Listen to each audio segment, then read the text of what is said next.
Mr. President, for the past 2 years, Israel has stood alongside the people of Ukraine in solidarity, both on the ground and here in the United Nations. This is the moral thing to do, especially as a country that knows exactly how it feels to be aggressively invaded, to have our towns and cities attacked, and for our civilians to be the targets of indiscriminate missile fire. The State of Israel has always and will continue to remain committed to Ukraine's sovereignty and territorial integrity. Distinguished representatives, Israel has shown its support for Ukraine not only through words, but also through actions. Israel sent more than 100 tons of humanitarian equipment to our Ukrainian allies within 1 week of the Russians' invasion. We also established a field hospital within Ukraine's border, which treated over 7,000 injured. Hundreds of Ukrainian patients have also been treated in hospitals and rehabilitation centers across Israel. From rehabilitation programs to post-traumatic therapy, Ukrainians have received the best possible care that Israel has to offer. Israel is also working to provide Ukraine with early warning systems to save civilian lives from Russia's indiscriminate missile and drone attacks. We were forced to develop an expertise in this field, and we are happy to share our capabilities with our Ukrainian friends in need. Colleagues, 2 years ago, Russia, with disdain for its neighbors' sovereignty and territorial integrity, invaded Ukraine, causing tragic loss of human life and immense damage to civilian infrastructure. 143 days ago, the brutal terror organization of Hamas, in utter violation of international law and also complete disdain for Israel's sovereignty, invaded the Jewish state, murdering, raping, and destroying anything they could lay their hands on.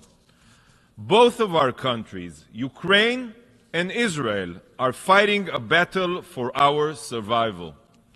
We are now living in an era during which forces of instability act with impunity.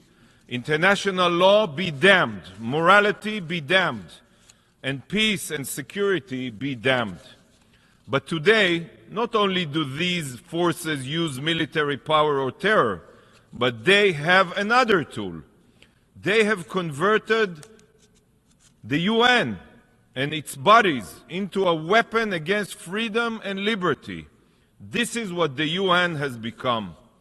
Today, the Security Council cannot fulfill its basic mandate to defend sovereign states from invasion or even condemn violence.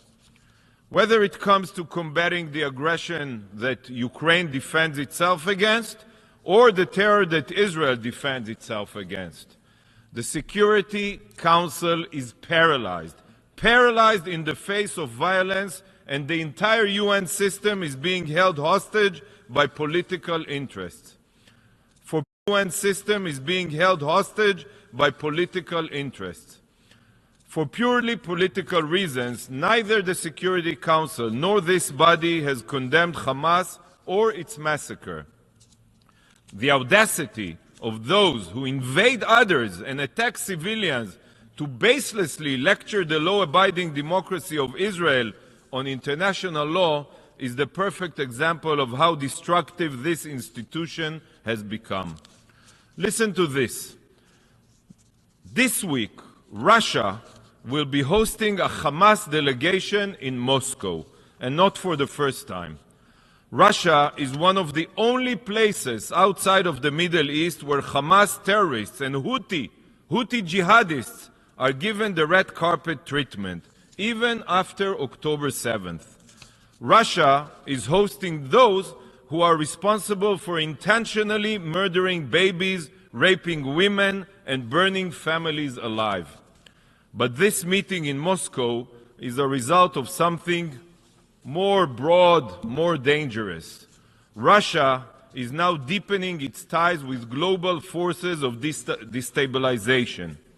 It is no secret that Hamas is merely one tentacle of Iran's terror armies. This horde of death and destruction includes Hezbollah, the Houthis, Palestinian Islamic Jihad, and other terror organizations. They are funded, they are trained, they are armed and directed by Iran. Iran is responsible for the attacks on American service members. Iran is behind the Houthis' attacks on maritime trade, and it is Iran who supplies Russia with the drones that are attacking Ukrainian civilians. As we sit here now, focusing on words and not actions, an alliance is being strengthened and the international community stands idle. The axis between the Ayatollah regime in Tehran, the Assad regime in Syria, the Kim regime in North Korea, and the Maduro regime in Venezuela is deepening, and Russia is moving closer to them. These countries are now standing in solidarity as the free world stands on the sidelines, divided. Do you not see what we all face? Are you not worried about our values and interests? If the UN cannot do anything to prevent aggression, then there is no longer any justification for this organization to exist. If this body is incapable of standing up to violent attacks, yet demonizes those combating the threat posed to all of us, then the UN has lost all legitimacy. Ambassador Kislitsia, Israel will continue to stand by Ukraine. We have both experienced an invasion. We have both experienced brutalities. We will forever bear these scars. Yet, if inaction continues to be the modus operandi of this organization, every other member of the free world will eventually bear these scars too. We, Israel and Ukraine, are the canaries in the coal mine. To the rest of the free world, I say, wake up! Wake up! Thank you, Mr. President.